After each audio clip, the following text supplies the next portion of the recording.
Баршаңызға қайырлы күн достар. Менің арнама қош келдіңіздер. Бүгін өте ерекше ірімшіктен жасалатын рулет әзірлейтін боламыз. Яғни сырный рулет әзірлейтін боламыз. Ең алдымен ыдысымызға сырымызды үккіштен өткізіп алатын боламыз. Мұнда ірімшікті қымбатырағынан алыңыз. Арзанырақ ірімшік жарамайды. Арзанырақ ірімшіктен су ағып, дәмі жаман болып кетеді. Сондықтан кішкене қымбатырақ ірімшік алыңыздар. Осылай үккіштен өткізіп алып, үстіне қаймағымызды саламыз. Барлық керек затты описание бөліміне жазып кететін боламын.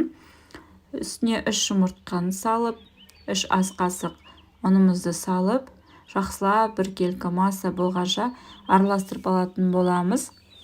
Тұз салмаймыз, өйткені ірімшіктің өзінде тұзы болады, сондықтан тұз салмаймыз.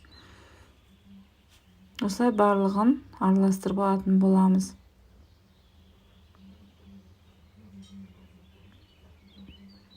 Міне бізде біркелкі масса шықты. Енді ыдысымызға пергамент қағазын төсеп аламыз. Достар, осында Поклан фирмасының қағазын пайдаланыңыздар. Жабыспай күшті пісетін болады. Осылай барлық жаңағы массамызды құйып біркелкі тегістеп алатын боламыз. Қызып тұрған пеште 15-20 минут пісіріп алатын боламыз.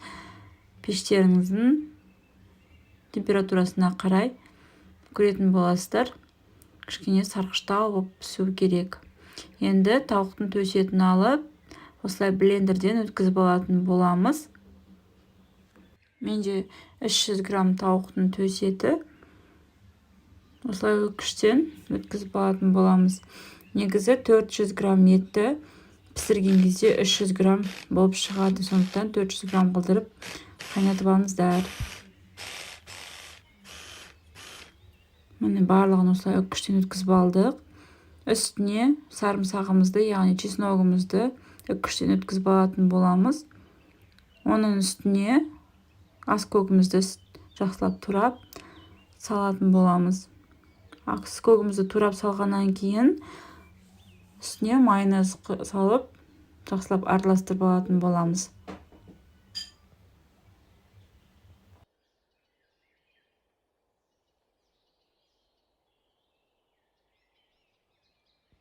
Міне біздің рулетіміздің сырты дайын болды. Жаңағы сырымыз осындай болып пісуі керек.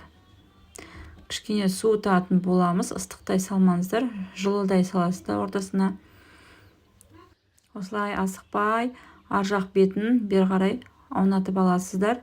Осылай ішіне жаңағы тауық етінен жасалған массамызды жайып шығатын боламыз. Ұзыншалап жайып шықсаңыздар болады.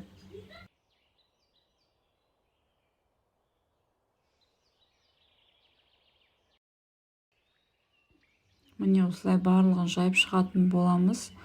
Теңдей етіп. Содан кейін ақырындап орайтын боламыз.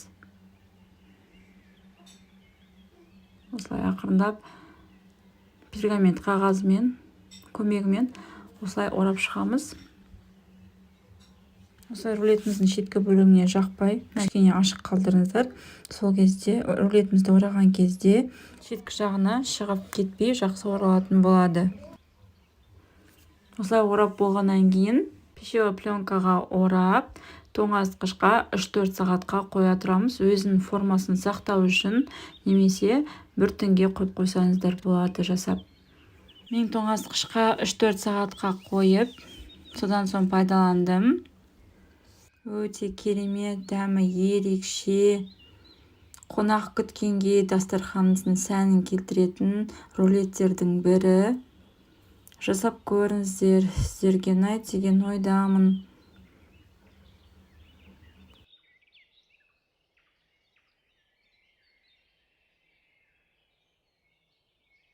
Достар, қазақша контентті қолдап, менің арнама тіркеліп, лайк басып, пікірді қалдыруды ұмытпаңыздар.